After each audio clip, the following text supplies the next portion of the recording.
Navy Hospital Corpsman Second Class Riley Martinez had learned early in her career that silence was often the most powerful weapon in a room full of warriors. The makeshift medical station at Forward Operating Base Viper hummed with the controlled chaos she'd grown accustomed to. The steady beep of monitors, the soft hiss of oxygen tanks, and the occasional grunt of pain from operators getting patched up after training exercises. Before we jump back in, tell us where you're tuning in from. And if this story touches you, make sure you're subscribed, because tomorrow I've saved something extra special for you.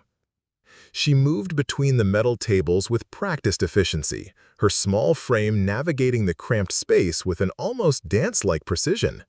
At 5'4" and barely 125 pounds, Riley often felt invisible among the towering Special Operations Forces who rotated through her medical bay. The operators would lumber in, all muscle and bravado, joking about close calls and mission parameters while she worked on their various injuries. Sprained ankles from halo jumps, dislocated shoulders from fast rope training, and the occasional laceration from live fire exercises gone slightly wrong. Today was no different. Petty Officer First Class Marcus Chen sat on the examination table, wincing as Riley cleaned a deep gash on his forearm from a botched rappelling exercise. His teammates from SEAL Team 7 clustered around, their conversation a mixture of tactical jargon and locker room humor that Riley had heard 1,000 times before.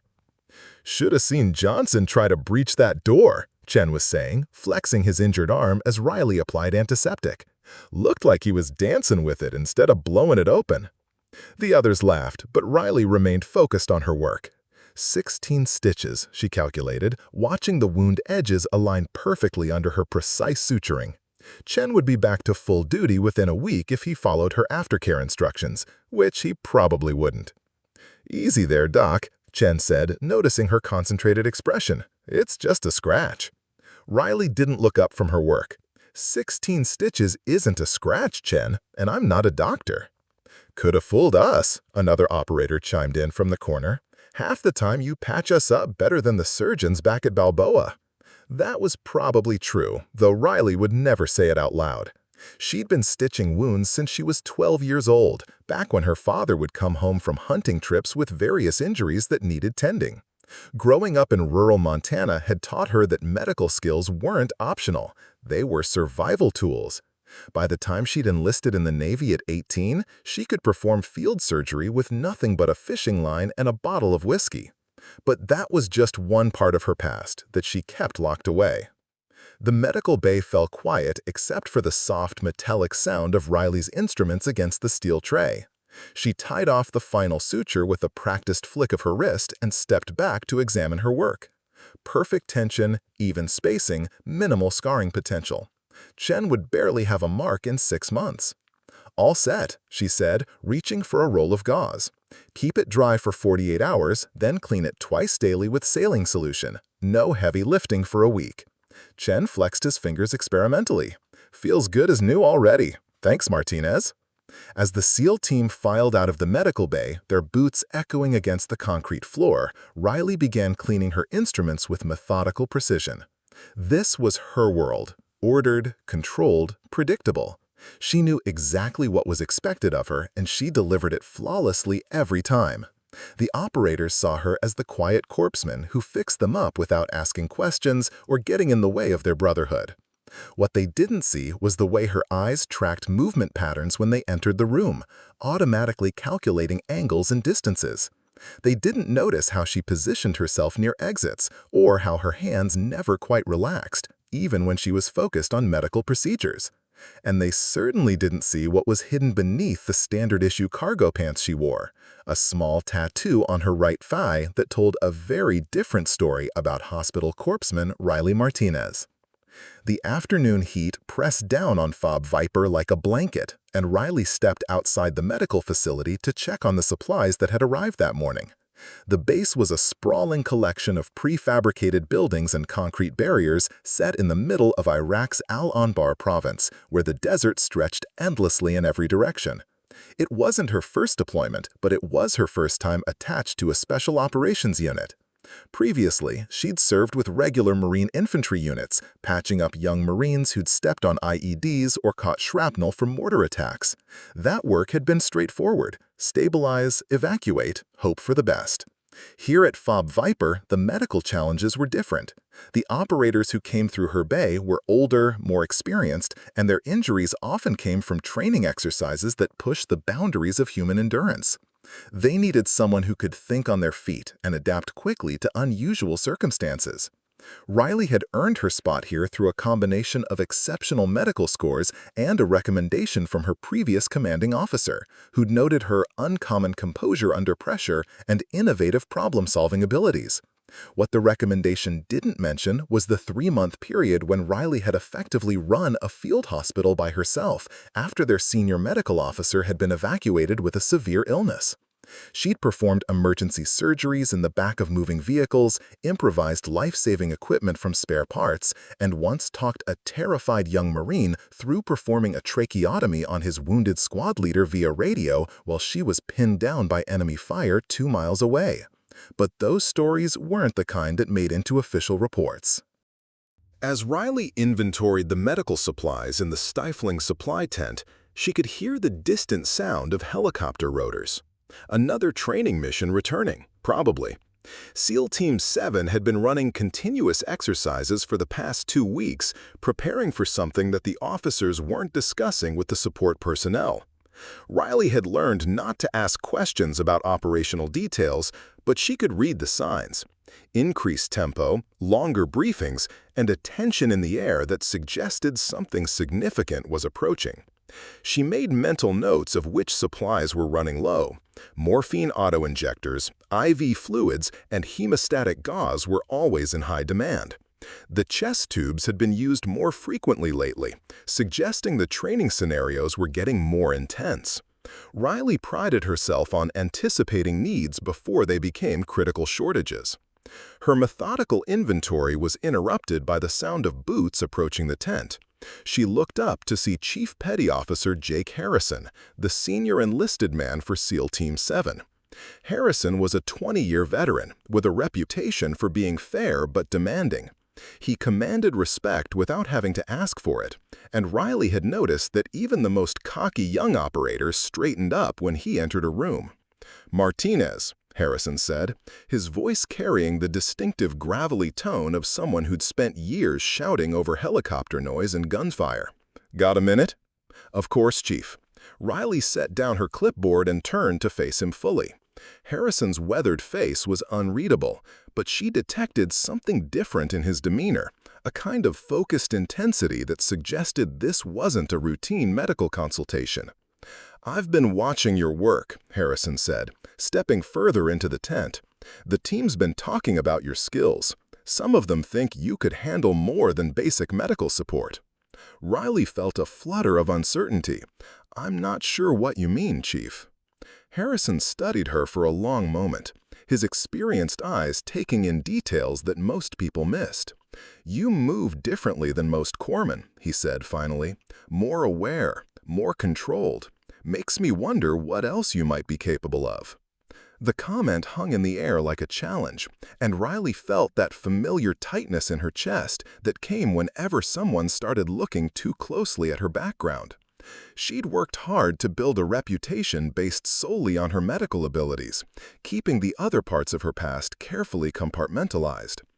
"I focus on doing my job well," she said carefully. "The operators deserve the best medical care possible." Harrison nodded slowly. "That they do, and from what I've seen, you deliver it better than most." He paused, seeming to weigh his next words. "We've got some challenging training scenarios coming up. Might need someone with your adaptability." Before Riley could respond, Harrison's radio crackled to life.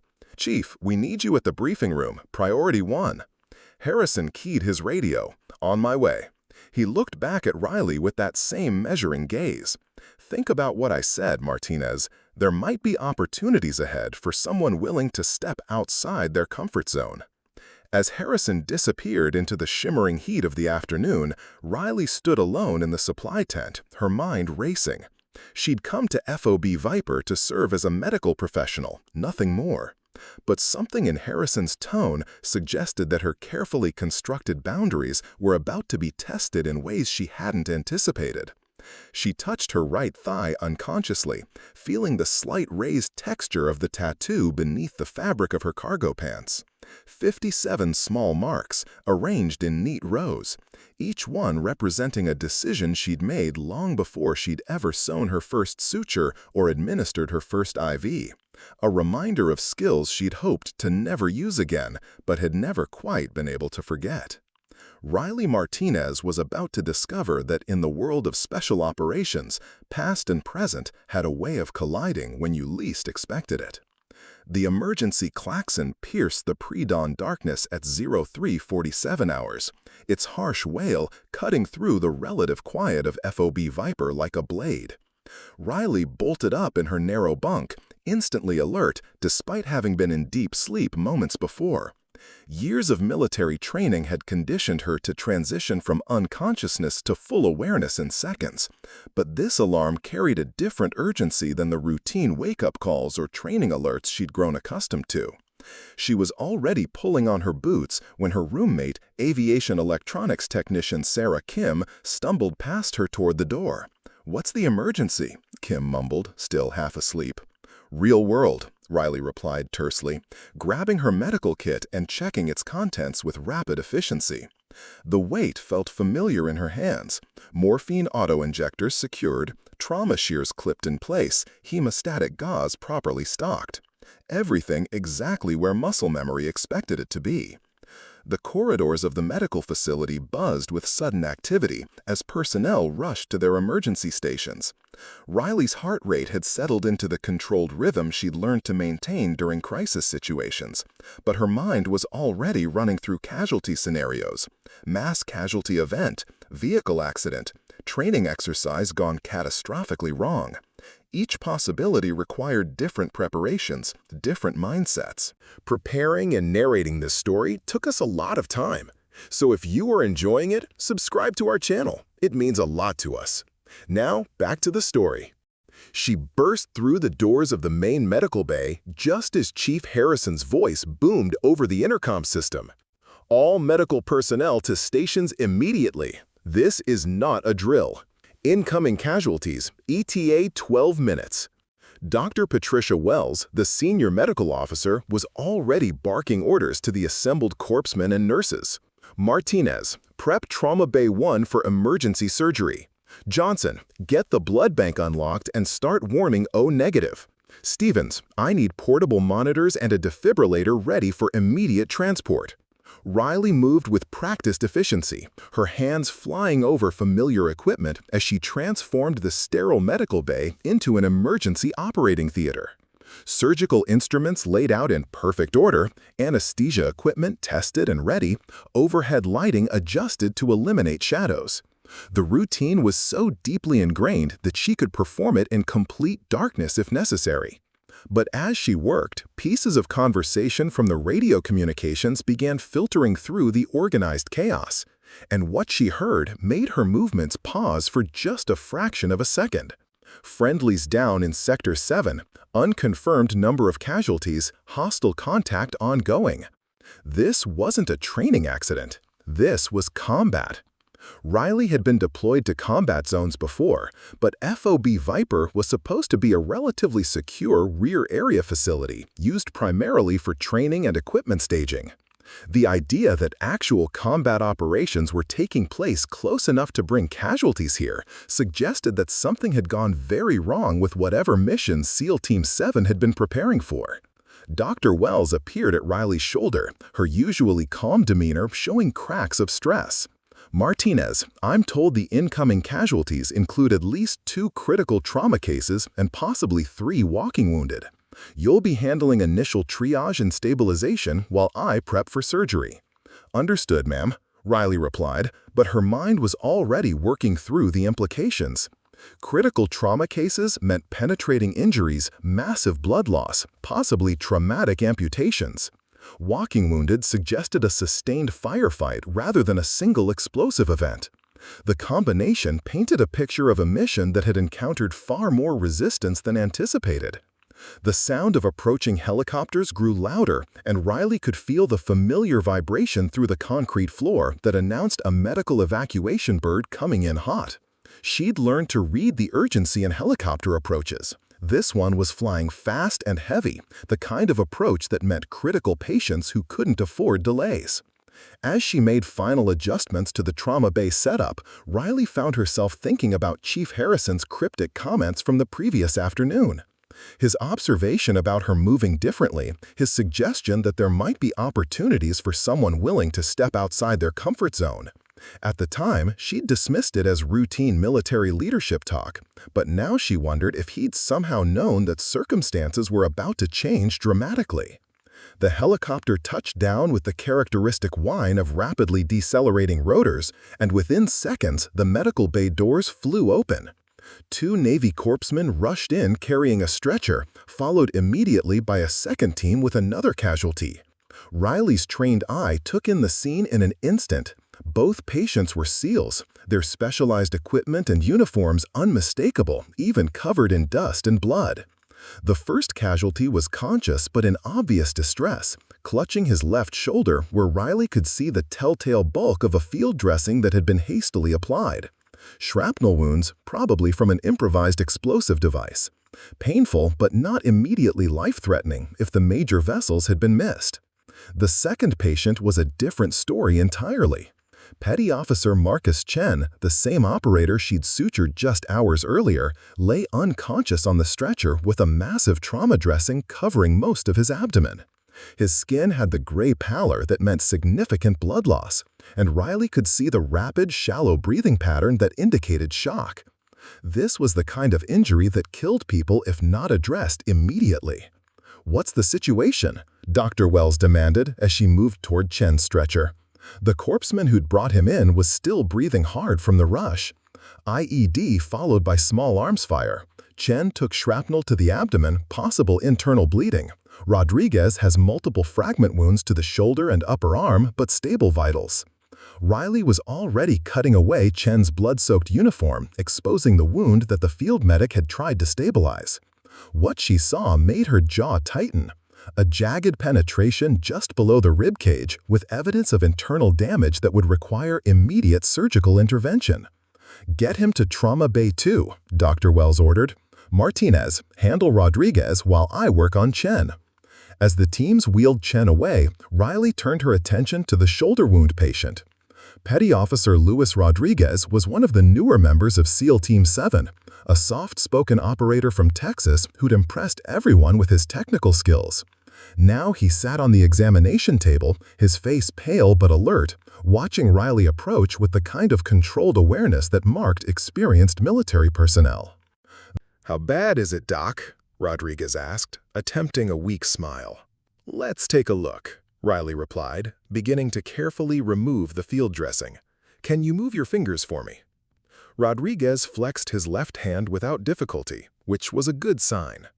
As Riley exposed the wound, she could see multiple small penetrations where metal fragments had peppered his shoulder and upper arm. Painful and requiring careful cleaning, but no major arteries appeared to be damaged. "You're going to be fine," she told him as she began irrigating the wounds with saline solution. "Looks like the shrapnel missed anything critical. You'll be sore for a while, but full recovery is expected." As she worked, Rodriguez began talking in the way that many patients did when processing trauma, a stream of consciousness that helped them make sense of what had happened. "We were supposed to be conducting a routine reconnaissance patrol," he said, wincing as Riley cleaned a particularly deep fragment wound. "Intelligence said the area was clear, minimal threat level." Riley continued her methodical cleaning and bandaging, but she was listening carefully. Intelligence failures were unfortunately common in combat zones, but the fact that a supposedly routine patrol had turned into a major medical evacuation suggested something more significant than simply outdated information. "How many operators were involved?" she asked, partly for medical planning purposes and partly because something about the situation was bothering her. "Full team deployment, 12 operators plus support personnel. We were supposed to be back before dawn." He paused, his expression darkening. "They knew we were coming. Had to be at least 20 fighters, maybe more. Professional setup, not random militia. Riley's hands never stopped moving as she processed this information, but internally her mind was racing. A full SEAL team deployment against an enemy force that had been expecting them meant this was either incredibly bad luck or a significant intelligence compromise. Either way, it suggested that the security situation around Fob Viper was far more dangerous than anyone had been letting on. She was applying the final bandages to Rodriguez's shoulder when Chief Harrison appeared in the medical bay, his uniform showing signs of hasty dressing and his face carrying the grim expression of a senior enlisted man dealing with a crisis. He moved directly to where Riley was working, his eyes quickly assessing Rodriguez's condition. "How is he?" Harrison asked. "Stable," Riley replied. "Multiple fragment wounds, but no major damage. He'll need monitoring for the next few hours and probably limited duty for a week, but full recovery is expected." Harrison nodded, then looked directly at Rodriguez. "What's the status of the team?" Rodriguez's expression became more serious. "Chen's the worst. 3 others have minor injuries but are still operational. The rest of the team is secure, but they're still in contact with hostile forces. Lieutenant Commander Stevens requested immediate reinforcement and medical support." Riley felt a chill that had nothing to do with the air conditioning in the medical bay. If the team was still in contact with enemy forces, that meant the situation was ongoing, not a completed mission with casualties being evacuated. It meant there were still American operators in danger, potentially cut off from support and facing an enemy that had already demonstrated superior intelligence and preparation. Harrison's radio crackled to life. "Chief, we need you at the operations center immediately. Priority flash traffic." "On my way," Harrison replied, then looked back at Riley.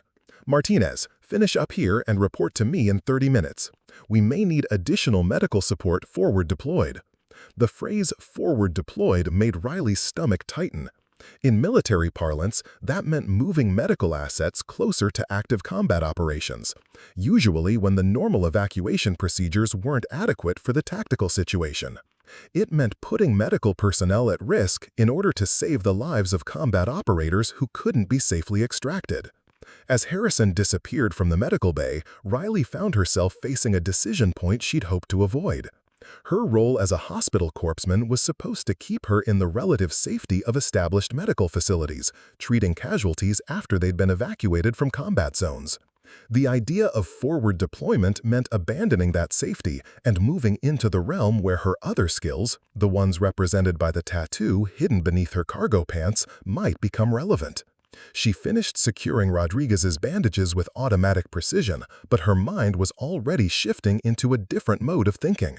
Combat planning, risk assessment, equipment selection. The mental processes she'd spent years trying to suppress were awakening despite her best efforts to keep them buried. "Doc?" Rodriguez's voice brought her back to the present. "You okay? You look like you've seen a ghost." Riley forced a professional smile. "Just thinking about treatment protocols. Get some rest and let me know immediately if you experience any increase in pain or numbness in that arm." As Rodriguez was moved to a recovery bed, Riley began cleaning the trauma bay. But her movements were more automatic now. Her conscious mind focused on the growing certainty that her carefully maintained boundaries between past and present were about to be completely obliterated. In 30 minutes, she would report to Chief Harrison and learn exactly what kind of forward deployment the tactical situation required. And somewhere in the back of her mind, beneath layers of medical training and professional identity, 57 small marks on her thigh seemed to pulse with a rhythm that matched her accelerating heartbeat. The brewing challenge was about to become something much more dangerous and personal than anyone at FOB Viper could have anticipated. The operations center at FOB Viper buzzed with controlled urgency when Riley arrived exactly 30 minutes after Chief Harrison's departure. The windowless concrete room was bathed in the blue glow of multiple computer screens, with digital maps displaying real-time positions and tactical overlays that painted a grim picture of the developing situation. Riley had never been inside the operations center before. Medical personnel were typically briefed separately and given only the information necessary for their specific roles. Now, standing at the threshold of the tactical nerve center, she realized just how serious the situation had become. Lieutenant Commander David Stevens, the commanding officer of SEAL Team 7, stood hunched over a communications console, his usually pristine uniform wrinkled and showing signs of hasty field modification. Riley could see the stress etched in the lines around his eyes as he coordinated with multiple radio operators who were maintaining contact with the stranded team elements. Chief Harrison spotted Riley immediately and gestured for her to approach the central planning table, where a large digital display showed satellite imagery of a valley approximately 15 miles northwest of Phobe Viper. Red icons marked known enemy positions, while blue triangles indicated friendly forces. What immediately caught Riley's attention was how the blue triangles were scattered across the map, isolated in small groups rather than consolidated as a cohesive unit. "Martinez," Harrison said without preamble, "you're about to get a crash course in tactical medicine. Commander Stevens, this is Hospital Corpsman Martinez, the one I mentioned." Stevens looked up from the radio console, his gaze quickly assessing Riley with the kind of professional evaluation that seasoned officers used when determining if someone could handle critical responsibilities. "Chief Harrison tells me you have exceptional trauma skills and adapt well under pressure. Right now, we need both of those qualities." Riley felt her throat tighten slightly. "What's the tactical situation, sir?" Stevens moved to the display and began pointing to specific locations on the map. At 0200 hours, SEAL Team 7 deployed for what intelligence assessed as a low-risk reconnaissance mission to gather information on suspected weapons caches in this valley. The intelligence was wrong. Very wrong. The red enemy position markers seemed to multiply as Stevens continued his briefing. Instead of a handful of local militants, our team encountered a well-organized force of at least 30 fighters with professional-grade equipment and coordinated tactics. They had advanced knowledge of our approach routes and had prepared multiple ambush positions. Riley studied the map, her mind automatically processing the tactical implications. The scattered blue triangles told the story of a team that had been forced to break contact and disperse under fire, standard operating procedure when faced with overwhelming opposition. But it created new problems for medical support and extraction. "Current status," Stevens continued, "is that we have 4 team elements, each consisting of 2 to 3 operators, pinned down in separate defensive positions. 2 elements have sustained casualties that require immediate medical attention, but the enemy is maintaining suppressive fire that prevents normal evacuation procedures." Chief Harrison stepped closer to Riley, his expression grave. "The problem is that our standard medical evacuation protocols assume we can get casualties to a secure landing zone within a reasonable time frame. In this situation, the enemy has positioned themselves to control all the obvious helicopter approach routes." Riley's mind raced through the implications. "So you need someone to go forward and provide medical support directly to the team elements before evacuation becomes possible." "Exactly," Stevens replied, "but it's more complicated than that. The terrain in this valley provides excellent concealment for enemy marksmen, and they've already demonstrated that they have the training and equipment to engage our aircraft effectively. Any medical support we send forward will be operating in an extremely hostile environment." The weight of what they were asking began to settle on Riley's shoulders. Forward medical support in active combat conditions meant more than just advanced trauma care. It meant operating as part of a combat unit, potentially for extended periods, while enemy forces actively tried to kill everyone in the area. Stevens activated a different view on the digital display, showing drone footage of the valley in real time. Riley could see muzzle flashes from multiple positions, indicating that the firefight was still ongoing. Smoke drifted from several locations where explosive devices had been detonated, and the jerky movement of the camera suggested that even the surveillance drone was taking fire. "Team Element Alpha has 1 operator with a suspected femoral artery injury," Stevens explained, pointing to a cluster of rocks near the center of the valley. "Team Element Bravo has 2 walking wounded, but they're low on ammunition and medical supplies. Team Element Charlie is intact, but pinned down and unable to assist the other elements." Riley absorbed the information while studying the tactical display. Her medical training allowed her to immediately understand the time-critical nature of a femoral artery injury. Without proper surgical intervention, that operator had perhaps an hour before blood loss became fatal. But her other knowledge, the skills she'd spent years trying to forget, were analyzing the enemy positions and calculating approach routes that might allow a small team to reach the stranded operators without being detected. "What medical assets do we have available for forward deployment?" she asked, forcing her mind to focus on the medical aspects of the problem. Chief Harrison exchanged a glance with Commander Stevens before answering. "That's where the situation gets complicated. Our standard procedure would be to deploy a full medical team with armed escort, but the enemy has demonstrated anti-aircraft capabilities that make helicopter insertion extremely risky. We're looking at ground insertion, which means a much smaller footprint." Riley felt a chill as the full implications became clear. How small a footprint?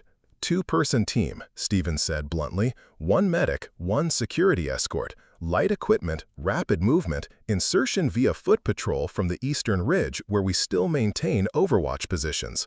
The silence in the operations center stretched for several long seconds as Riley processed what they were really asking.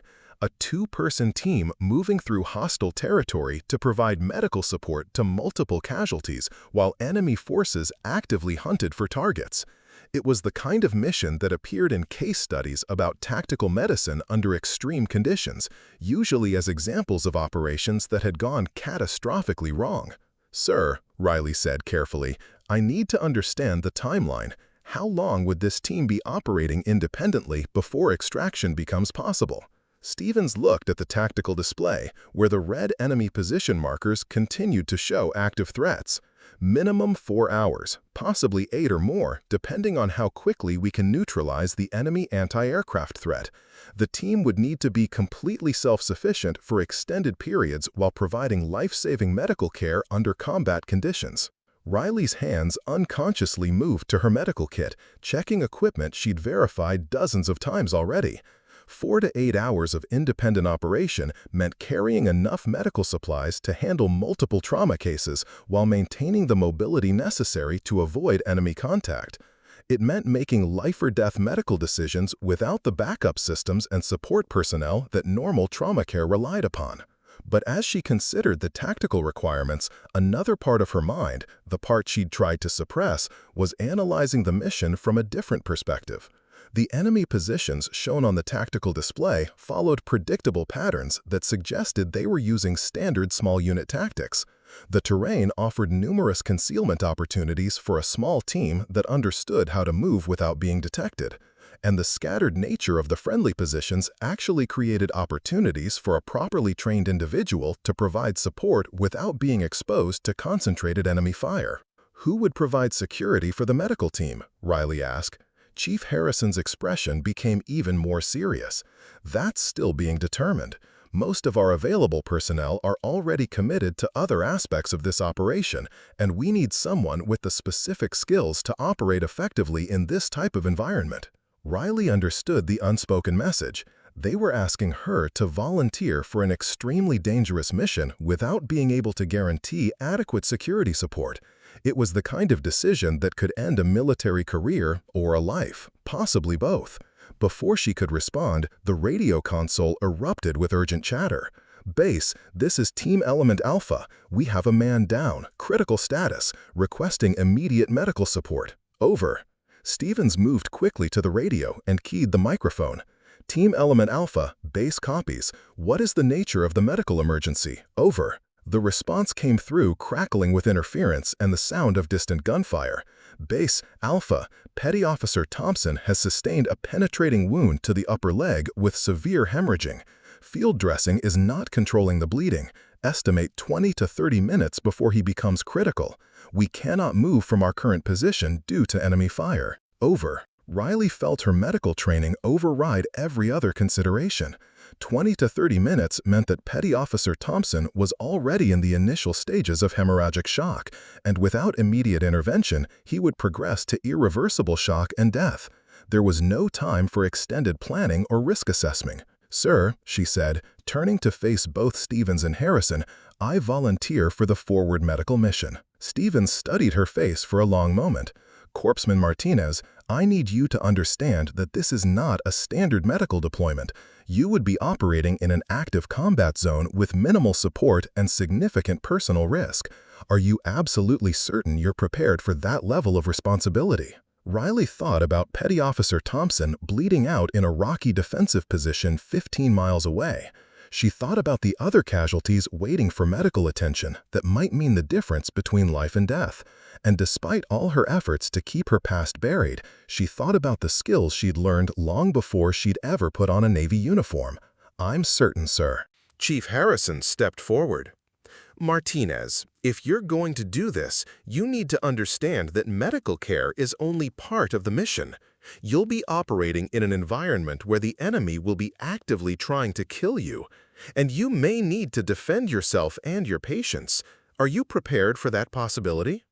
Riley met his gaze steadily, and for just a moment she allowed a glimpse of something else to show through her carefully maintained professional demeanor. "I can handle whatever the situation requires, Chief." Harrison's eyes narrowed slightly, as if he'd detected something in her response that confirmed suspicions he'd been developing. "We'll need to conduct an immediate equipment check and mission briefing. And Martinez?" He paused until she met his eyes. "If we're going to do this, I need to know everything about your capabilities, all of them." The emphasis on the word everything made Riley's heart rate spike.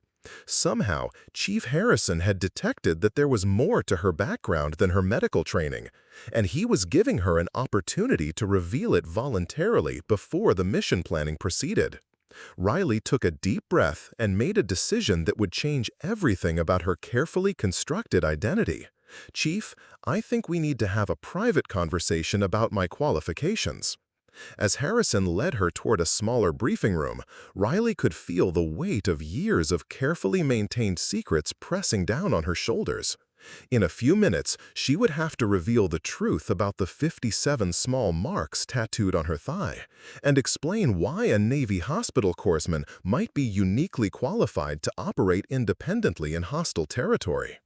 The escalation was about to become something far more personal and dangerous than anyone had anticipated. The smaller briefing room felt suffocating as Chief Harrison closed the door behind them. The sounds of the bustling operations center immediately muffled to a distant hum. Riley found herself alone with a man whose reputation for reading people was legendary throughout the special operations community. She could feel his experienced eyes studying her, looking for the tells and inconsistencies that would reveal whatever secrets she'd been carrying. Harrison gestured for her to take a seat at the small metal table, but remained standing himself, a positioning choice that Riley recognized as a subtle interrogation technique. Not hostile, but designed to maintain psychological pressure while encouraging openness.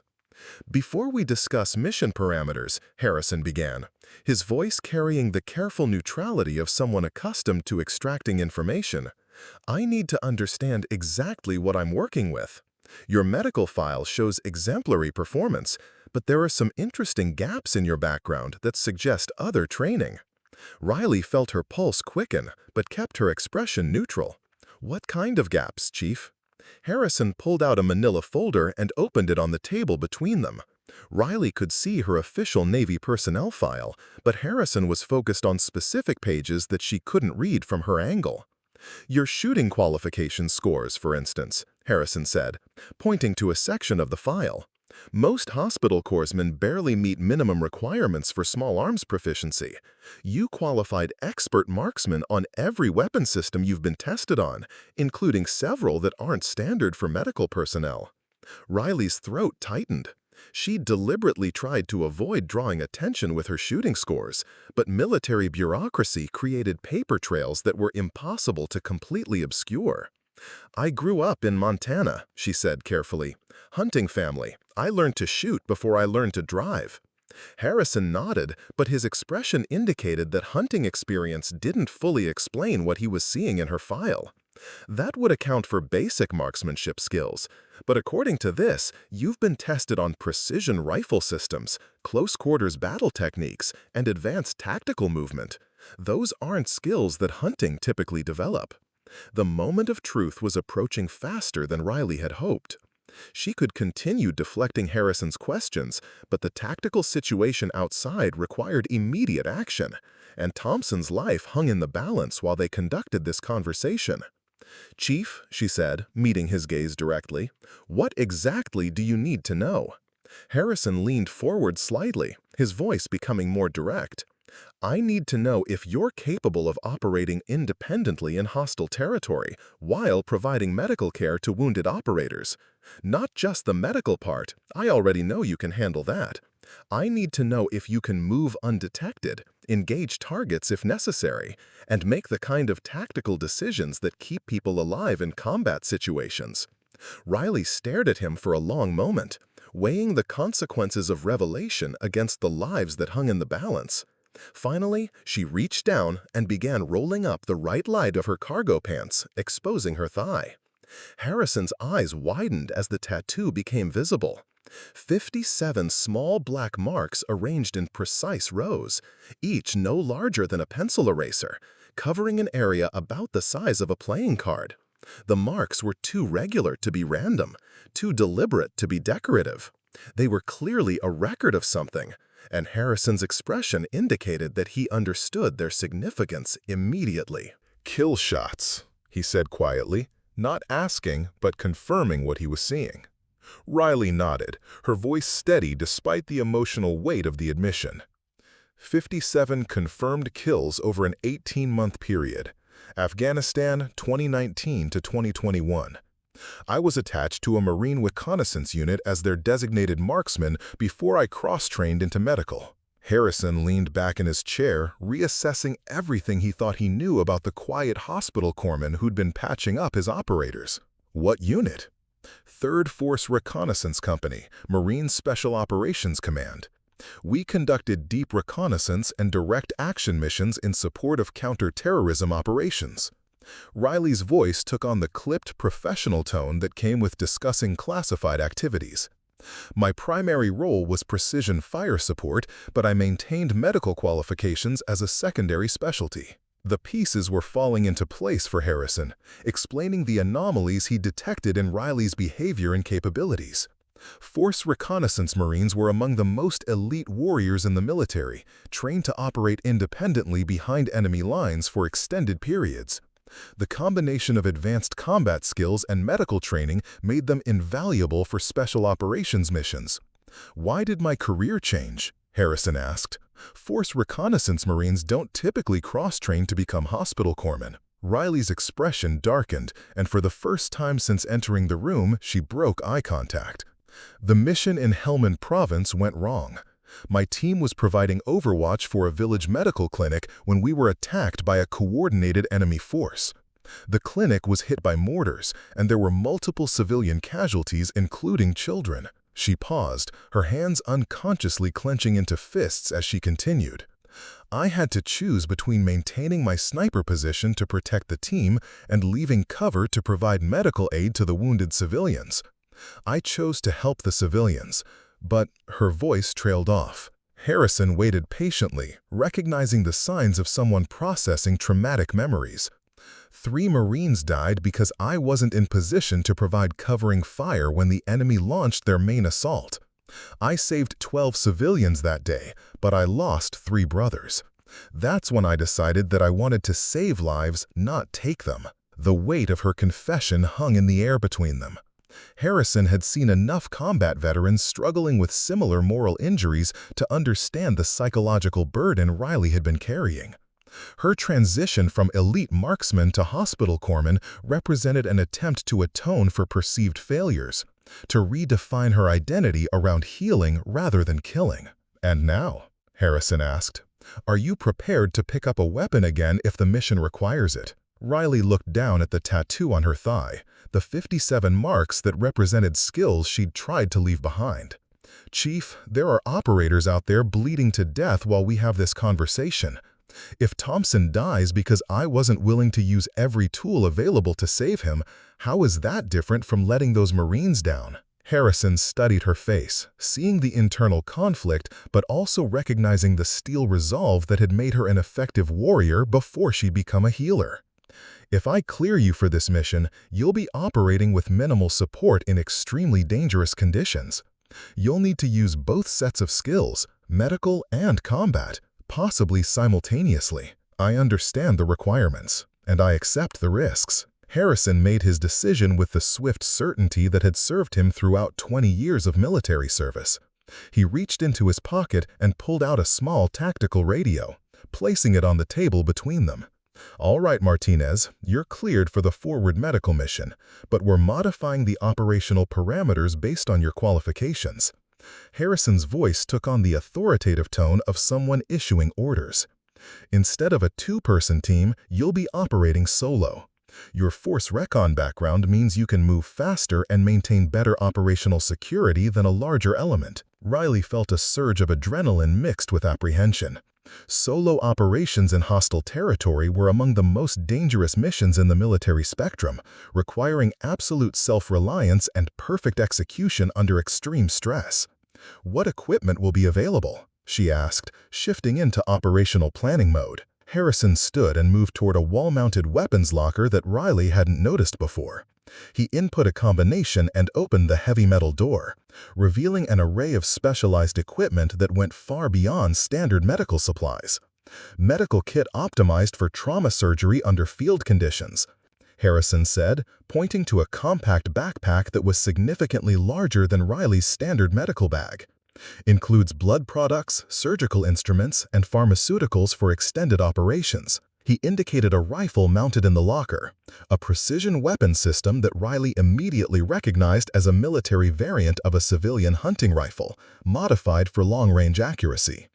Remington 700 in .308 caliber, equipped with thermal optics and suppressor.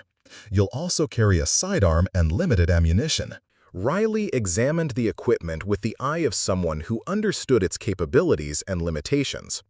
The rifle was perfect for the kind of precision work that might be required, but the limited ammunition meant that every shot would need to count. The medical supplies were comprehensive, but represented a significant weight burden that would affect her mobility. Navigation and communication equipment, Harrison continued, pointing to a collection of electronic devices. GPS unit, tactical radio, and emergency beacon. You'll maintain contact with the operations center and coordinate with team elements on the ground. The scope of the mission was becoming clear, and Riley realized that Harrison was essentially tasking her with a solo rescue operation disguised as medical support. She would need to navigate hostile territory, locate multiple scattered teams, provide life-saving medical care under combat conditions, and coordinate her own extraction, all while enemy forces actively hunting for targets. Harrison closed the weapons locker and turned to face her directly. "Martinez, I want you to understand that this mission is voluntary. Despite the tactical situation, no one is ordering you to accept these responsibilities. If you have any doubts about your readiness, now is the time to voice them." Riley thought about Thompson bleeding out in his defensive position, about the other wounded operators scattered across the valley, and about the choice between the person she'd been and the person she'd tried to become. For 3 years, she'd defined herself as someone who saved lives through healing rather than violence. Now she was being asked to embrace both aspects of her training in service of the same goal. "I'm ready, Chief," she said, standing and moving toward the equipment locker. "How long before insertion?" Harrison checked his watch and picked up the tactical radio. 30 minutes. I'll coordinate with the operations center while you prep your gear. And, Martinez?" He paused until she met his eyes. "Those 57 marks don't define who you are. What you do today will." As Riley began examining the equipment that would keep her alive during the mission, she felt the careful boundaries she'd maintained between her past and present finally dissolving completely. The woman who emerged from this briefing room would be neither the elite marksman she'd been, nor the hospital corpsman she'd become, but something new. A warrior healer whose unique combination of skills might be the only thing standing between life and death for the operators trapped in that valley. The pivotal moment had arrived, and there was no turning back. The helicopter insertion point was a windswept ridge 3 miles east of the target valley, chosen for its concealment from enemy observation and its tactical advantage for overwatch positions. As the UH-60 Blackhawk approached the landing zone in the pre-dawn darkness, Riley performed final equipment checks with the methodical precision of someone whose life depended on every piece of gear functioning perfectly. The weight distribution felt familiar yet foreign. Her medical pack rode high on her back, significantly heavier than her standard kit due to the blood products and surgical equipment required for trauma surgery under field conditions. The Remington 700 was slung across her chest, its thermal optic and suppressor adding bulk but providing capabilities that might mean the difference between mission success and catastrophic failure. Her sidearm rode in a tactical holster, and spare magazines for both weapons were distributed across her load-bearing vest according to muscle memory that had never quite faded. Chief Harrison sat across from her in the helicopter, speaking into his headset microphone as he coordinated final mission parameters with the operations center. The tactical radio clipped to Riley's vest crackled with intermittent updates from the scattered SEAL team elements, each transmission a reminder that time was running critically short for the wounded operators. Team Element Alpha, Base, what is the current status of your casualty? Over. The response came through heavily with static and the distant sound of sporadic gunfire. Base, Alpha, Thompson is unconscious, pulse rapid and weak. Field dressing is saturated. Estimate 15 minutes before the condition becomes critical. Still unable to move due to enemy fire. Over. Riley felt her chest tighten as she processed the medical implications. Thompson had progressed from severe hemorrhaging to early stages of hemorrhagic shock, meaning his blood pressure was dropping and his organs were beginning to shut down from insufficient oxygen delivery. 15 minutes was an optimistic estimate. In her experience, patients in Thompson's condition could deteriorate rapidly and without warning. The helicopter pilot's voice came through the intercom system. 2 minutes to insertion. Weather is clear, no visible ground threats in the immediate area. Harrison turned to face Riley, his expression carrying the weight of command responsibility. Once you're on the ground, you'll have complete tactical autonomy. Move fast, stay invisible, and remember that your primary mission is medical care for the casualties. Engagement with enemy forces is authorized only if necessary for mission completion or self-defense. Riley nodded, understanding the implications of those orders. She was being given extraordinary latitude to make life-or-death decisions in real time, but the expectation was that her force reconnaissance training would allow her to complete the mission without direct confrontation with enemy forces. The helicopter touched down with barely a whisper, the pilot demonstrating the kind of precision flying that made medical evacuations possible in hostile territory. Riley was out of the aircraft before the skids had fully settled, moving in a low crouch toward the tree line that would provide concealment for her approach to the valley. As the Black Hawk lifted off and disappeared into the darkness, Riley felt the familiar sensation of being completely alone in enemy territory. The silence was profound, broken only by the distant sound of gunfire from the valley below and the subtle night sounds of the desert ecosystem. She activated her night vision equipment and began moving toward her first objective. The thermal optic on her rifle painted the landscape in shades of green and white, revealing heat signatures that indicated both friendly and hostile positions. Riley could see the scattered locations of the SEAL team elements, pinned down in defensive positions that had been chosen for protection rather than tactical advantage. More concerning were the multiple enemy positions that showed organized movement patterns and coordinated fields of fire. Her force recon training took over as she began navigating the rocky terrain toward Team Element Alpha's position. Movement became automatic, careful foot placement to avoid dislodging stones, deliberate route selection to avoid skylining against ridges, constant awareness of wind direction and potential concealment. These were skills that had kept her alive during 18 months of operations behind enemy lines, and they felt as natural as breathing despite 3 years of disuse. The first enemy position appeared as a thermal signature approximately 400 meters from Alpha's location. 2 fighters positioned behind a natural rock formation, equipped with what appeared to be a medium machine gun based on the sustained fire patterns Riley had observed. They were maintaining suppressive fire on Alpha's position, preventing any movement that might allow for casualty evacuation. Riley settled into a firing position behind a cluster of boulders, steadying the Remington 700 against the rock face. Through the thermal optic, she could clearly observe both enemy fighters, noting their movement patterns and the positioning of their weapon system. The range was well within her capabilities, and the suppressor would minimize the acoustic signature of her shots. For a moment, she hesitated. 3 years of medical training had conditioned her to view every human life as sacred, to exhaust all possible means of preserving life before accepting death as inevitable. But Thompson's condition was deteriorating with each passing minute, and these enemy fighters were the direct cause of his inability to receive life-saving medical care. The first shot was clean, dropping the machine gunner instantly. The second fighter began to turn toward the sound of his partner's collapse, but Riley's follow-up shot found its target before he could identify the threat. Both enemy combatants were neutralized within seconds, and the sustained fire on Alpha's position ceased immediately. Riley felt the familiar coldness that came with taking human life, but also the tactical satisfaction of eliminating threats that endangered her teammates. The 57 marks on her thigh were about to become 59, but she pushed that thought aside and focused on the medical emergency ahead. Moving quickly but carefully, she approached Team Element Alpha's defensive position.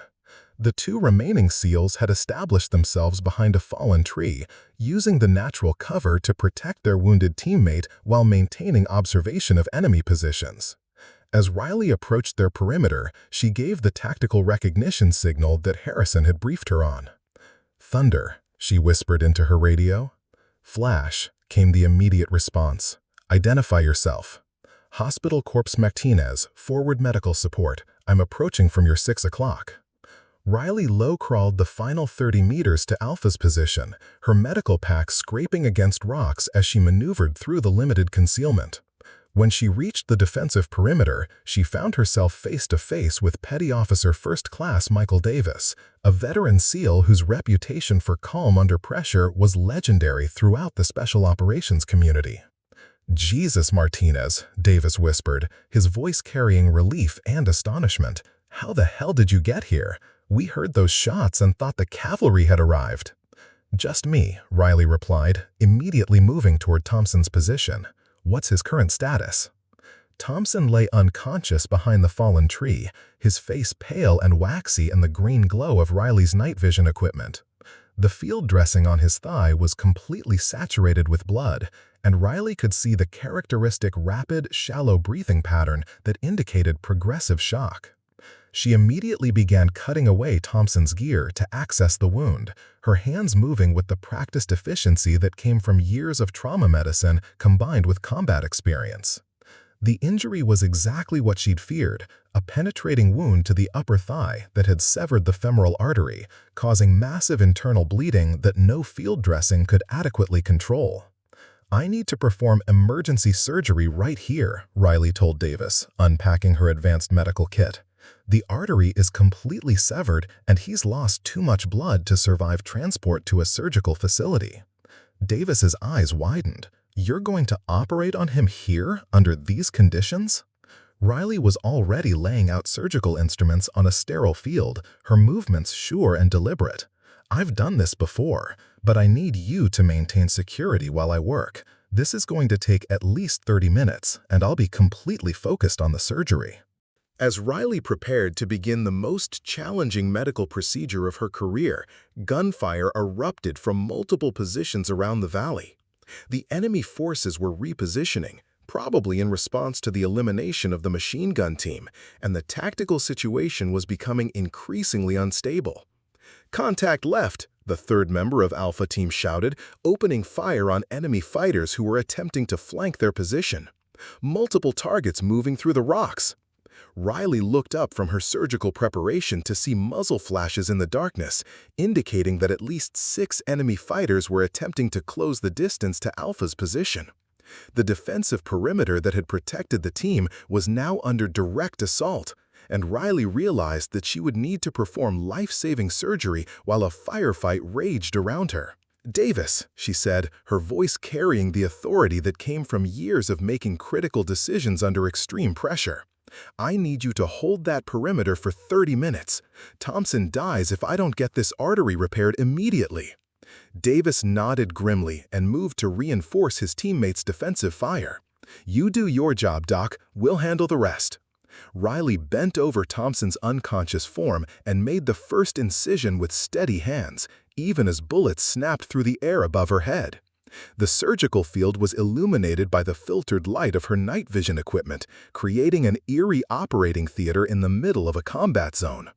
Her fingers found the severed femoral artery with the precision that came from years of anatomical training, and she began the delicate process of repairing the damaged vessel while automatic weapons fire echoed off the surrounding rocks.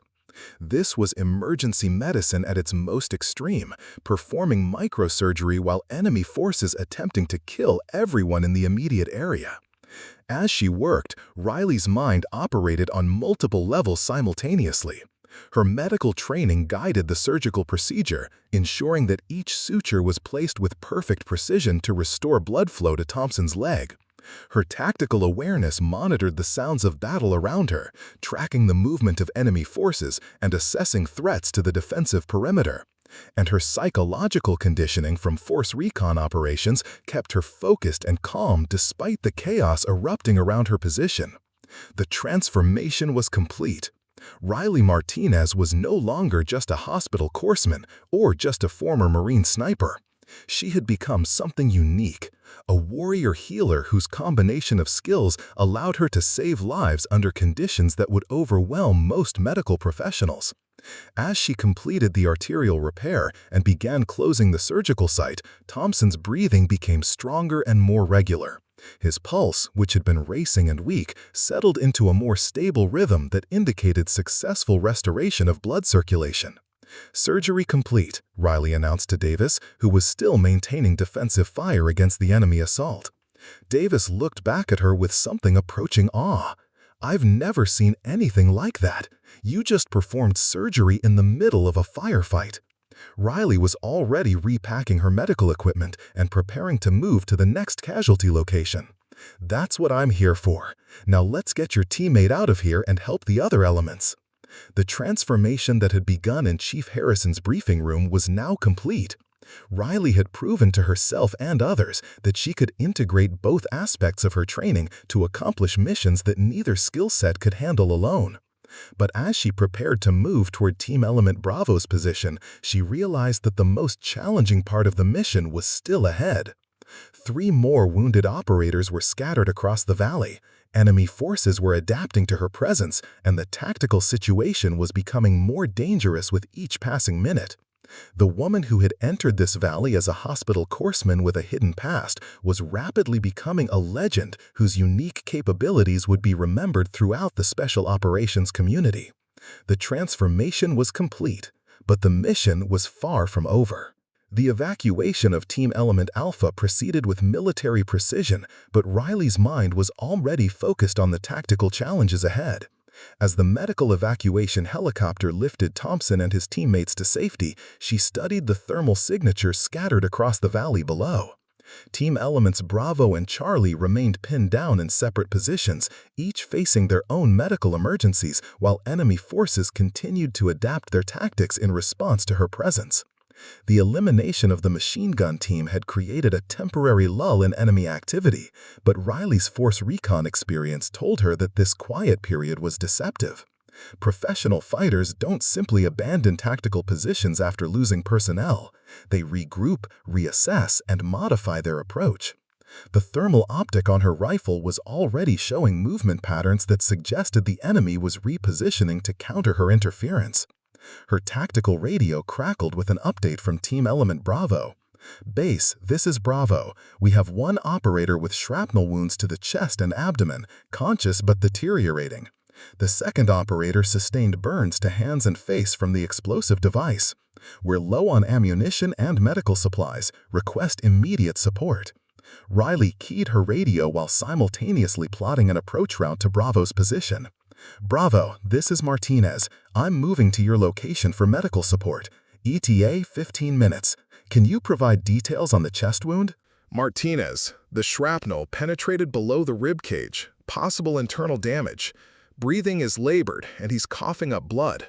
We've applied pressure dressings, but bleeding isn't fully controlled. The medical description painted a clear picture of potential pneumothorax, a collapsed lung caused by air leaking into the chest cavity. If left untreated, the condition would progress to tension pneumothorax, which could be fatal within minutes.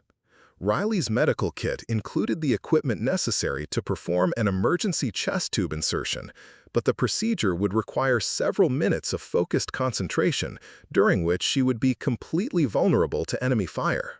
Moving toward Bravo's position meant crossing approximately 800 meters of open terrain while avoiding multiple enemy observation posts. Riley's thermal optic revealed at least 4 separate positions where enemy fighters had established overwatch, creating intersecting fields of fire that would challenge even her advanced movement skills. She began the approach using techniques that had kept her alive during the most dangerous missions of her Force Recon career. Movement became a careful dance between available cover, enemy observation patterns, and the natural terrain features that provided concealment from thermal detection. Each bound forward was calculated to minimize exposure time while maintaining progress toward the objective. The first enemy position was a 2-man team positioned on a ridge approximately 300 meters from Bravo's location. Through her thermal optic, Riley could observe their scanning patterns and identify moments when both fighters were focused on sectors away from her approach route. She timed her movement to coincide with these observation gaps, covering ground in short rushes that kept her below their line of sight. As she closed the distance to Bravo's position, Riley encountered an unexpected tactical complication. A third enemy element was attempting to flank the SEAL team from the south, moving through a dry creek bed that would bring them within grenade range of the defensive position. The timing was critical. If this flanking element reached their objective before Riley could provide medical assistance to the wounded operators, Bravo's team would be overwhelmed regardless of her medical skills. Riley made a tactical decision that would have been impossible for someone operating purely as a medical professional. She altered her approach route to intersect the flanking element, accepting increased personal risk in order to eliminate the immediate threat to her patients. The 57 marks on her thigh were about to increase again, but she pushed aside any moral hesitation and focused on the tactical problem at hand. The engagement was swift and decisive. Riley positioned herself on high ground overlooking the creek bed and waited for the enemy element to move into the optimal engagement zone. 3 fighters moved in tactical formation, their attention focused on the target they intended to assault. Riley's first shot eliminated the lead fighter, causing the remaining 2 to seek cover but revealing their positions for follow-up shots. Within 30 seconds, the flanking threat was neutralized, and Riley resumed movement toward Bravo's position. The sound of her suppressed rifle fire had been masked by the ongoing firefight, preventing enemy forces from identifying her location while eliminating a critical threat to the wounded operators. "Bravo, this is Martinez. I'm 30 meters south of your position, preparing to enter your perimeter." "Martinez, we see you. Come straight in. We've got you covered."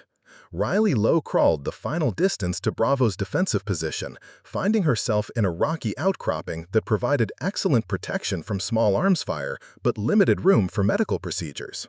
Petty Officer Second Class Anthony Rodriguez, a different Rodriguez from the one she'd treated earlier, lay propped against a boulder, his breathing shallow and labored. Petty Officer James Wilson sat beside him, both hands wrapped in field dressings that were stained with blood and showing signs of severe burns. Riley immediately began her medical assessment, her hands moving over Rodriguez's chest to evaluate the extent of his injuries. The shrapnel wound was located just below the left rib cage, and she could feel subcutaneous emphysema, air trapped under the skin, that confirmed her suspicion of pneumothorax. Rodriguez's breath sounds were diminished on the left side, and his oxygen saturation was dropping despite supplemental oxygen from their portable unit.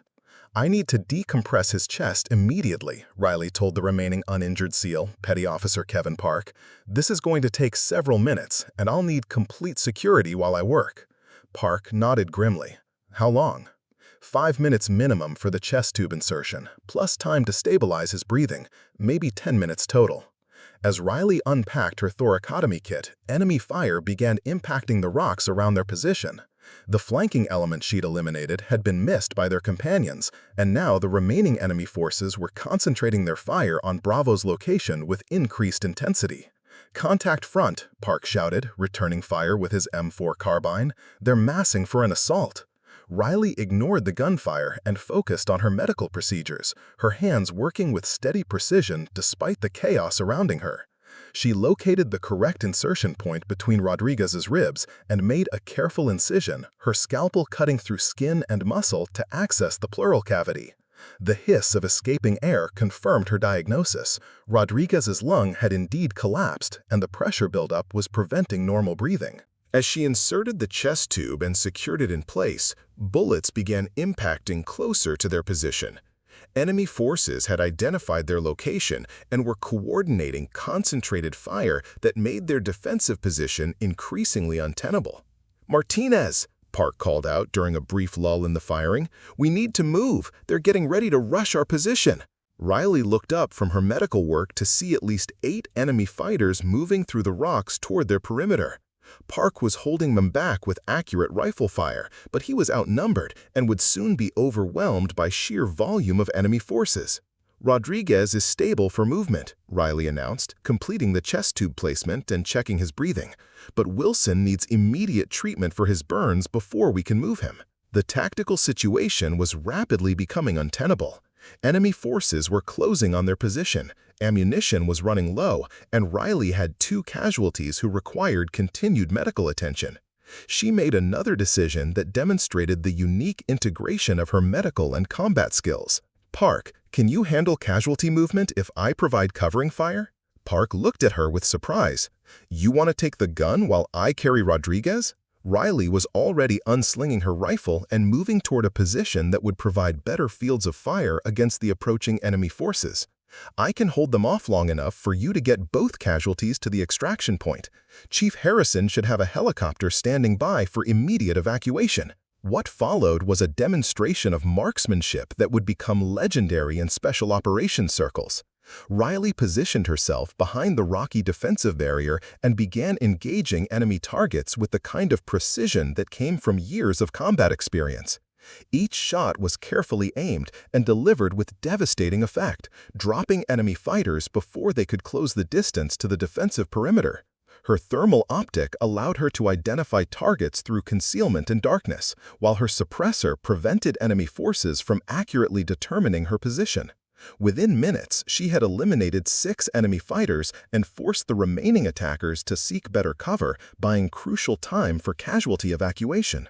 "Extraction bird is inbound," Park reported, helping Rodriguez move toward the landing zone while supporting Wilson's movement. 2 minutes out. Riley continued covering fire as the medical evacuation helicopter approached, her precise shots keeping enemy forces pinned down and unable to engage the aircraft. As the helicopter touched down and began loading casualties, she conducted a fighting withdrawal that demonstrated textbook small unit tactics. The evacuation proceeded without further casualties, and as the helicopter lifted off with Rodriguez and Wilson aboard, Riley found herself alone again in hostile territory with one remaining objective.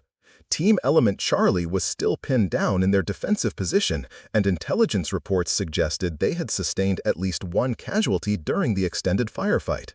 But as Riley prepared to move toward Charlie's location, her tactical radio erupted with urgent traffic that changed the entire mission parameters. All elements, this is Overwatch. We have confirmed reports of enemy reinforcements moving toward the valley, estimated 12 to 15 additional fighters with heavy weapons. All friendly forces are directed to move immediately to Extraction Point Alpha for emergency evacuation. The tactical situation had shifted from rescue operation to emergency withdrawal. Enemy reinforcements meant that the small number of scattered SEAL elements would soon be facing overwhelming opposition, and continued operations in the valley would likely result in additional casualties that Riley couldn't prevent, regardless of her unique skills. Riley keyed her radio with mixed relief and frustration. "Base, this is Martinez. Roger your instructions for emergency withdrawal. What is the status of Team Element Charlie?" "Martinez, Charlie's team is mobile and moving to Extraction Point Alpha under their own power. Their casualty is walking wounded, stable for movement. You are directed to move immediately to the extraction point." As Riley began moving toward the designated extraction point, she reflected on the mission that had transformed her from a hospital courseman with a hidden past into something unprecedented in military medicine. She had performed emergency surgery under fire, eliminated multiple enemy threats, and saved the lives of operators who would have died without her unique combination of skills. The marks on her thigh now numbered 62, but each additional kill had been in direct service of preserving American lives. The moral conflict that had driven her away from combat operations 3 years ago had been resolved not through avoiding violence, but through using it in service of healing. The extraction helicopter appeared on the horizon as Riley reached the designated landing zone where the surviving members of all 3 SEAL team elements were assembled and providing security. As she approached the group, she could see the respect and admiration in their faces, recognition that they had witnessed something extraordinary. Chief Harrison was aboard the extraction helicopter, and as Riley climbed aboard, he leaned close to speak over the engine noise. "Outstanding work, Martinez. You saved at least 3 lives today and prevented this operation from becoming a complete disaster." Riley nodded, exhaustion finally beginning to overcome the adrenaline that had sustained her throughout the mission. "Just doing my job, Chief." Harrison smiled. "That wasn't just doing your job. That was redefining what your job could be." As the helicopter lifted off and carried them back to Fob Viper, Riley realized that her carefully maintained separation between past and present had been permanently erased. She could never again be just a hospital corpsman, nor could she return to being solely a combat operator. She had become something new, a warrior healer whose unique capabilities would be in demand wherever American forces faced the most challenging missions. The resolution was complete, but Riley Martinez understood that this mission had been just the beginning of a new chapter in her military career. 6 months after the Valley operation, Riley Martinez stood in the briefing room at Naval Special Warfare Command in Coronado, California, facing a panel of senior officers whose combined experience represented decades of the most challenging military operations in modern history. The room itself was a testament to Special Operations heritage. Walls lined with unit citations, photographs of fallen heroes, and mission patches from conflicts spanning multiple generations of warfare. Captain Sarah Mitchell, the commanding officer of Naval Special Warfare Group 1, sat at the center of the panel, her steely gaze evaluating Riley with the kind of intensity reserved for decisions that would reshape military doctrine. To her left sat Colonel James Harrison. Chief Harrison had been promoted and transferred to Joint Special Operations Planning. And to her right, Commander David Stevens, whose SEAL Team 7 had been reconstituted and expanded following the success of operations like the Valley Rescue. "Hospital Courseman First Class Martinez," Captain Mitchell began, using Riley's new rank that had come with her recent promotion. "Your actions during Operation Desert Resolve have generated considerable discussion throughout the special operations community. What you accomplished that day has never been documented in modern military history." Riley maintained her military bearing, but internally she was processing the surreal nature of her situation. 6 months ago, she had been an anonymous hospital corpsman trying to escape her past. Now she was being briefed on the creation of an entirely new military occupational specialty that had been designed around her unique capabilities. The traditional boundaries between medical and combat personnel, Captain Mitchell continued, have been based on the assumption that these roles were mutually exclusive under combat conditions. Your performance demonstrated that this assumption may be outdated in the current operational environment. Colonel Harrison leaned forward, his familiar voice carrying new authority that came with his elevated position. Martinez, we've spent the past 6 months analyzing every aspect of your mission. The medical procedures you performed under combat conditions, the tactical decisions you made while treating casualties, and the integration of lethal and non-lethal capabilities. It all represents an evolution in how we think about battlefield medicine. Riley had spent those same months grappling with the implications of her transformed identity. The carefully compartmentalized life she had built as a hospital corpsman had been completely dismantled, replaced by something that felt both familiar and entirely new. She was no longer hiding her past, but she was still learning how to integrate it with her present role. "What exactly are you proposing, ma'am?" Riley asked, directing her question to Captain Mitchell. The captain activated a large display screen that showed organizational charts and training curricula that Riley had never seen before. "We're proposing the creation of a new specialty designation, Special Operations Combat Medic. It would combine advanced medical training with combat skills specifically designed for independent operations in hostile territory." The implications were staggering. Rather than treating Riley's unique capabilities as an anomaly, the Navy was preparing to institutionalize them, creating a new category of military personnel who could operate at the intersection of medicine and warfare. Commander Stevens activated a different section of the display, showing mission profiles and operational scenarios. The current threat environment requires medical personnel who can function independently for extended periods while providing life-saving care under conditions that would overwhelm traditional medical evacuation procedures.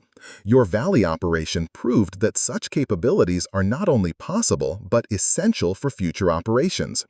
Riley studied the mission profiles, recognizing scenarios that would have been impossible to address with conventional medical support. Deep reconnaissance missions lasting weeks, hostage rescue operations in denied territory, and humanitarian missions in active combat zones, all requiring medical personnel who could fight their way to casualties and perform complex procedures without traditional support infrastructure. The training pipeline, Colonel Harrison explained, would combine the most advanced combat medical techniques with tactical skills derived from special operations training. Candidates would need to demonstrate exceptional performance in both medical and combat disciplines, similar to your background with force recon and subsequent medical specialization. Captain Mitchell leaned back in her chair, her expression becoming more personal. "Martinez, we're not just asking you to accept a new military occupational specialty. We're asking you to help create it, to develop the training standards, operational procedures, and selection criteria that will define this role for future generations." The weight of what they were proposing settled on Riley's shoulders like a familiar burden. They weren't just recognizing her unique capabilities, they were asking her to become the foundation for an entirely new branch of medical medicine that would blur the traditional lines between healer and warrior. "What would this mean for my current duties?" Riley asked, though she suspected the answer would represent a complete departure from her previous role. "You would be assigned to the Naval Special Warfare Development Group," Commander Stevens replied, referring to the elite unit commonly known as SEAL Team 6. "Your primary responsibility would be developing training curricula and operational procedures for Special Operations Combat Medics while also serving as the prototype for how this specialty would function in real-world operations." Riley felt a mixture of excitement and apprehension. SEAL Team 6 represented the pinnacle of special operations capabilities, conducting the most classified and dangerous missions in the American military spectrum. Being assigned to their development group meant access to resources and opportunities that most military personnel could only imagine. Colonel Harrison activated another section of the display, showing international training partnerships and joint operations. This isn't just a Navy initiative. The Army Special Operations Command and Air Force Special Operations have expressed interest in developing similar capabilities. You would be working with personnel from all services to establish joint standards and procedures. The scope was expanding beyond anything Riley had anticipated. Instead of serving as an individual anomaly, she would become the catalyst for transforming how all American Special Operations Forces approached battlefield medicine. Captain Mitchell stood and moved to a wall display showing recent global conflicts and humanitarian crises. The operational environment we're facing requires personnel who can adapt to rapidly changing circumstances while maintaining the highest standards of medical care. Traditional evacuation procedures assume secure landing zones and stable communication networks. Your Valley operation demonstrated what's possible when those assumptions don't apply. Riley looked at the global map, noting conflict zones where conventional medical support would be inadequate or impossible. Syria, Somalia, Venezuela, and dozens of other locations where American interests might require special operations intervention, but where traditional medical evacuation would be too risky or slow to save lives.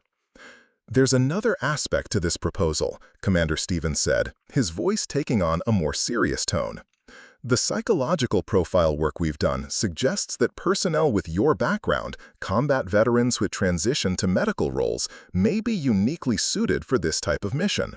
The moral framework that drives someone to become a healer after experiencing combat appears to create the kind of decision-making criteria that produces optimal outcomes under extreme stress." Riley understood the implication. They weren't just looking for people with medical and combat skills, they were looking for people who had wrestled with the moral complexities of using violence in service of healing and who had found ways to integrate those seemingly contradictory impulses. "What about the selection process?" Riley asked. "How would candidates be identified and trained?" Colonel Harrison smiled, the expression carrying echoes of the Chief Petty Officer who had first recognized her potential. "We've already identified several candidates from various service branches. Former Special Operations personnel who have cross-trained into medical roles, combat medics who have demonstrated exceptional performance under fire, and medical personnel who have consistently volunteered for the most dangerous assignments." The display screen showed a list of names and backgrounds that represented a diverse cross-section of military medicine and special operations experience. Riley could see the common thread. All were individuals who had found themselves at the intersection of healing and warfare and who had demonstrated the ability to excel in both domains. Captain Mitchell returned to her seat and leaned forward, her expression becoming more personal. "Martinez, I need you to understand that what we're proposing will fundamentally change your military career. You'll be operating at classification levels that will limit your ability to discuss your work with family and friends. You'll be deployed to locations and missions that carry significant personal risk, and you'll be responsible for developing capabilities that could determine whether American personnel live or die in future conflicts." Riley had spent 6 months contemplating exactly these implications. The Valley operation had proven that she could no longer maintain the careful separation between her past and present, but it had also shown her a path forward that honored both aspects of her identity. "Ma'am," Riley said, her voice carrying the conviction that came from hard-won self-knowledge, 3 years ago, I thought I had to choose between being a warrior and being a healer. What I learned in that valley is that sometimes the best way to save lives is to be both." The panel exchanged glances that suggested Riley's response had confirmed their assessment. Captain Mitchell activated a final section of the display, showing an organizational chart with Riley's name at the center of a new training and development structure. Then, welcome to Naval Special Warfare Development Group Special Operations Combat Medic Martinez. Your first assignment is to develop a 6-month training pipeline that will prepare the next generation of personnel for missions we can't even imagine yet. As Riley stood to accept her new assignment, she reflected on the journey that had brought her to this moment. The 57 marks on her thigh had grown to 62 during the Valley operation, but they no longer represented a burden from her past. They had become part of a foundation that would allow her to save lives in ways that traditional medicine could never achieve. 6 months later, Riley stood before the first class of Special Operations Combat Medic candidates at a classified training facility in North Carolina. The 12 men and women facing her represented the best of American military medicine and special operations capabilities, but they were about to embark on a training program that would push them beyond anything they had previously experienced. "When I was a Force Recon Marine," Riley began, her voice carrying the authority that came from proven experience, "I thought my job was to eliminate threats. When I became a hospital corpsman, I thought my job was to save lives. What I learned is that sometimes these missions are identical." The candidates before her included former Army Rangers who had cross-trained as paramedics, Navy SEALs who had earned emergency medicine certifications, and combat medics who had demonstrated exceptional performance during the most challenging deployments of recent conflicts. Each had been selected not just for their technical skills, but for their ability to make moral decisions under extreme stress. "Over the next 6 months," Riley continued, "you'll learn to perform emergency surgery while under direct fire, to conduct tactical operations while carrying life-saving medical equipment, and to make decisions that integrate combat effectiveness with medical ethics. Some of you will find that you can't reconcile these demands.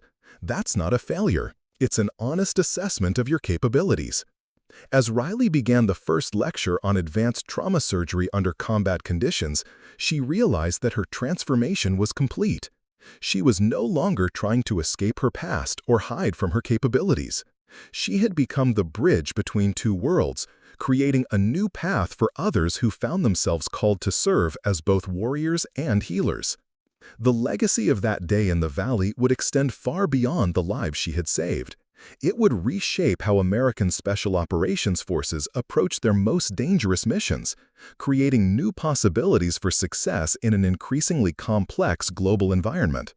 Riley Martinez was no longer just bandaging wounds. She was building the future of battlefield medicine, one trained professional at a time. And the 57 marks on her thigh had finally found their proper context. Not as reminders of a past she wanted to forget, but as credentials for a mission she was uniquely qualified to lead. The transformation was complete, but the mission had just begun. 3 years into the Special Operations Combat Medic program, Riley found herself standing on the observation deck of a state-of-the-art training facility that had been constructed specifically to replicate the most challenging operational environments on Earth. Below her, the third graduating class of SOCMs was conducting their final exercise, a complex scenario that combined urban warfare, casualty evacuation, and precision medical procedures under simulated enemy fire. The program had exceeded every expectation. What began as an experimental concept based on Riley's unique background had evolved into one of the most selective and demanding training pipelines in the American military. The graduation rate remained below 15%, but those who completed the program were performing miracles in operational environments across the globe. Master Chief Petty Officer Elena Vasquez, Riley's deputy, and the first graduate of the SOCM program, joined her on the observation deck. Vasquez carried her own collection of scars from operations in Syria and Somalia, where the new specialty had proven its worth in ways that traditional military medicine could never have achieved. "The exercise results are impressive," Vasquez reported, consulting her tablet. "Team 3 just completed a successful extraction of a simulated hostage with multiple trauma injuries, while eliminating 12 opposing force members. Total time from insertion to extraction, 47 minutes. Riley nodded, watching as one of the students performed what appeared to be a thoracotomy, opening a patient's chest to repair heart damage, while his partner provided security against simulated enemy forces. The integration of medical and combat skills that had once seemed impossible was now being executed with routine precision by personnel who had never known a world where these capabilities were considered separate disciplines. "Any word from the field operations?" Riley asked, referring to the dozen SOCM teams currently deployed on classified missions around the world. Vasquez's expression became more serious. "Team 7 completed their mission in the Philippines yesterday. They successfully extracted 4 kidnapped aid workers and provided medical treatment for injuries sustained during captivity. 0 friendly casualties, complete mission success." These operational reports had become routine, but Riley never lost sight of their significance. Each successful mission represented lives saved that would have been lost under traditional operational constraints. The ability to provide advanced medical care in environments where evacuation was impossible or where traditional medical personnel would be unable to operate was proving invaluable across the spectrum of military operations. The training facility's communication system activated, broadcasting an announcement that interrupted Riley's thoughts.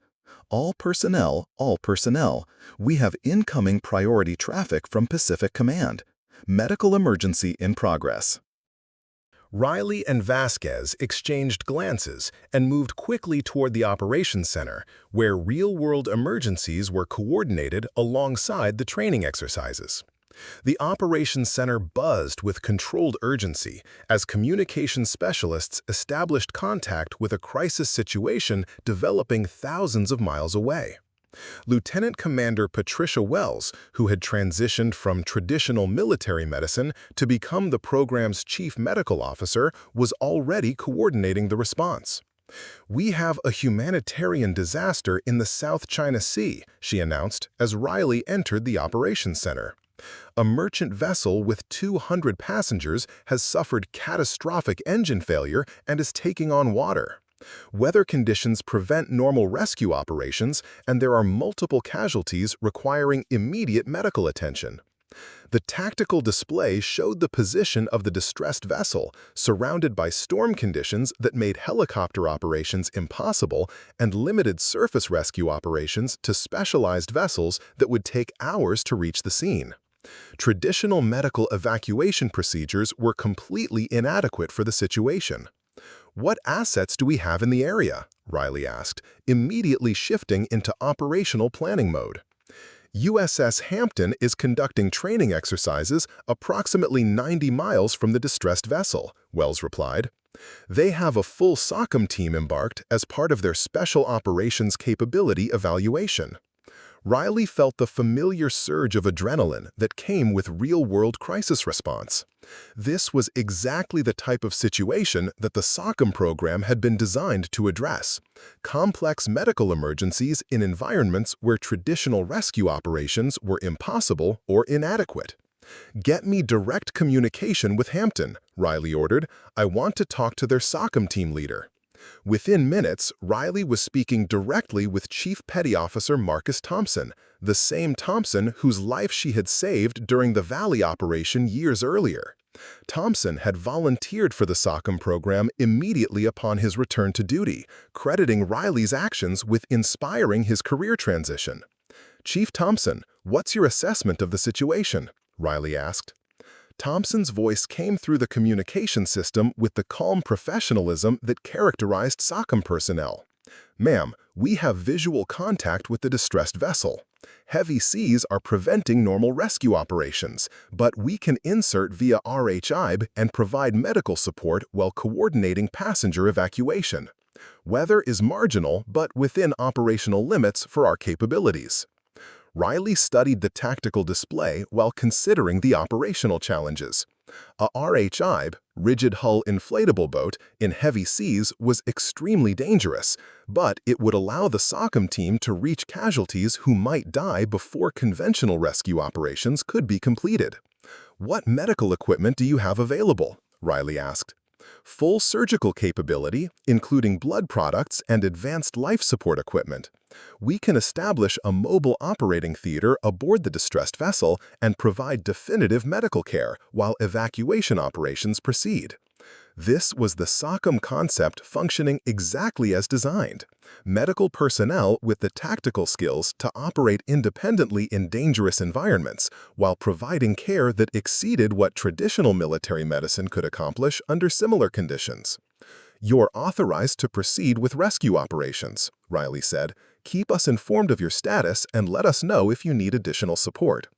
As Thompson and his team prepared for their dangerous mission, Riley reflected on how far the program had evolved from her solitary operation in that valley years earlier.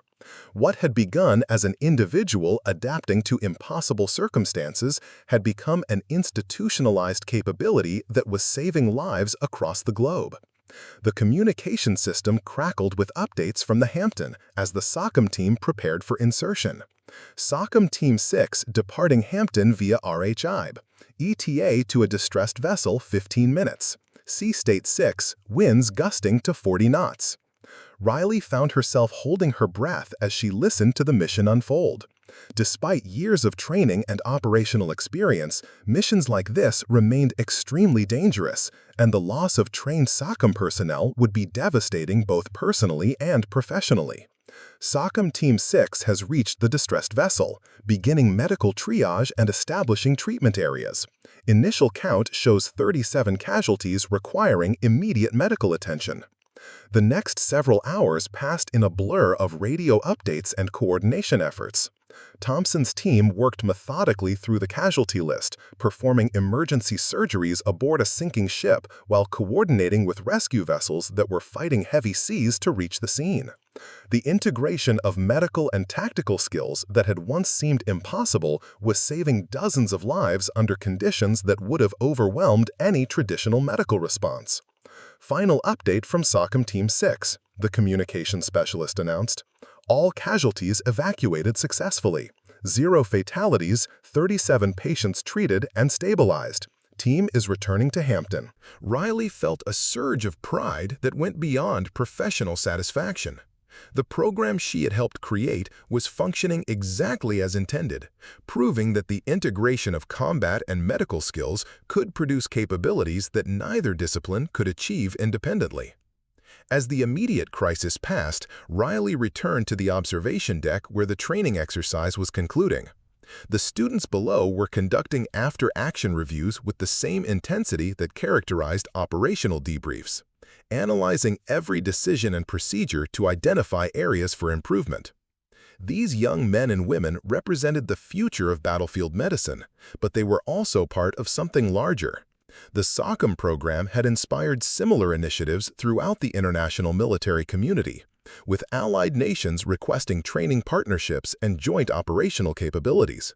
What had begun as an American innovation was becoming a global transformation in how military medicine approached the most challenging operational environments. Vasquez joined Riley on the observation deck, carrying a folder containing program statistics and operational reports. The quarterly assessment shows continued improvement in all performance metrics, she reported. Mission success rate remains at 97%, and casualty rates for SOCOM personnel are significantly lower than traditional special operations units. The statistics told the story of a program that had exceeded even optimistic projections. SOCOM teams were not only saving more lives than traditional medical units, they were doing so while sustaining fewer casualties themselves, proving that the integration of combat and medical skills created capabilities that enhanced survival for both patients and providers. What about the international partnership programs? Riley asked. British SAS and Australian SASR have both requested expanded training opportunities. The French are developing their own program based on our curriculum, and the Israelis want to establish a joint training facility. The global expansion of SOCOM capabilities represented validation of concepts that had once seemed impossible. Military forces around the world were recognizing that the traditional separation between medical and combat roles was inadequate for modern operational requirements. As the sun set over the training facility, Riley walked through the corridors lined with photographs of SOCOM graduates who were serving in classified operations around the globe. Each face represented someone who had chosen to embrace the challenging integration of healing and warfare, accepting the moral complexities and operational dangers that came with serving as both warrior and healer. The program had grown beyond Riley's wildest expectations, but its core mission remained unchanged, saving lives through the seamless integration of medical expertise and tactical capabilities. The 57 marks on her thigh had become 62 during that Valley operation years ago, but they were no longer just personal history. They had become the foundation for a transformation in military medicine that was saving hundreds of lives every year. Riley Martinez had started as a hospital corpsman trying to escape her past as a sniper. She had become the architect of a program that proved healing and warfare could be integrated in service of preserving human life. The transformation was complete, the legacy was secure, and the mission continued to evolve with each new graduate who carried these capabilities into an uncertain world. The marks on her thigh would always be there, but they no longer represented a burden from her past. They had become credentials for a future where the line between warrior and healer had been permanently redefined, creating new possibilities for saving lives in the most impossible circumstances imaginable. Up next, you've got 2 more standout stories right on your screen. If this one hits the mark, you won't want to pass these up. Just click and check them out. And don't forget to subscribe and turn on the notification bell so you don't miss any upload from us.